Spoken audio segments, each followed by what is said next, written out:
Thank you, Mr. Speaker. Mr. Speaker, just a couple of points as we close this up. I think that actually we've done a pretty good job of refuting the idea that this series of taxes is about education. The average taxpayer, when he finds out that it's 1% of the total budget, will wonder, why on earth can you not absorb that in other areas? And when we go on to say that the budget from the other side of the Capitol funds almost as much without a new tax, and that this bill requires $900 million in order to put only $300 million more back into education, I think most people will agree that this isn't about education. What it is about is raising taxes. And I guess the thing that I feel the worst about in this whole package is that we've had a lot of talk about the people that need to pay more tax. And, the truth is, there's some openness on this side to look at a tax code that makes a little more sense. But what's so sad here is we have gotten down, we've talked about over 600 exemptions, and what happens when we get down to the end of this bill, after the industries and business groups that can afford to pay the best lobbyists have gotten themselves taken out of the bill? About half the bill, in fact, over half the bill, Mr. Speaker, isn't a tax exemption.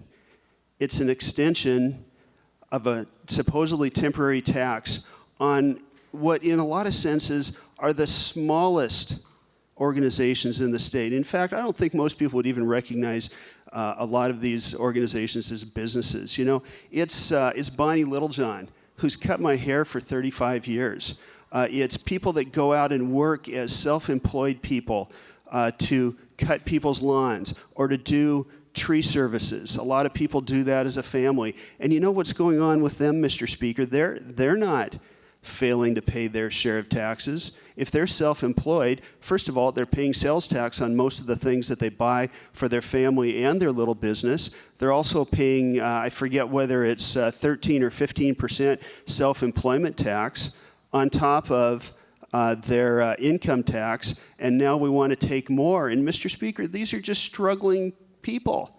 These aren't the wealthy. I realize that this includes some lawyers, but for the most part, they're the people that work out in my district where we don't have corporate jobs anymore, who are just trying to make an everyday living. And my wife's a teacher, Mr. Speaker, and we talk a lot about the problems of education. One of her problems is so many of her kids are coming from struggling families, and many of these families are trying to be independent. They're not on government programs. They're trying to make their living in the businesses that they have traditionally operated themselves. Why on earth are they the ones that we expect to pay the most? It's not fair, Mr. Speaker. That's why you should vote no. Thank you.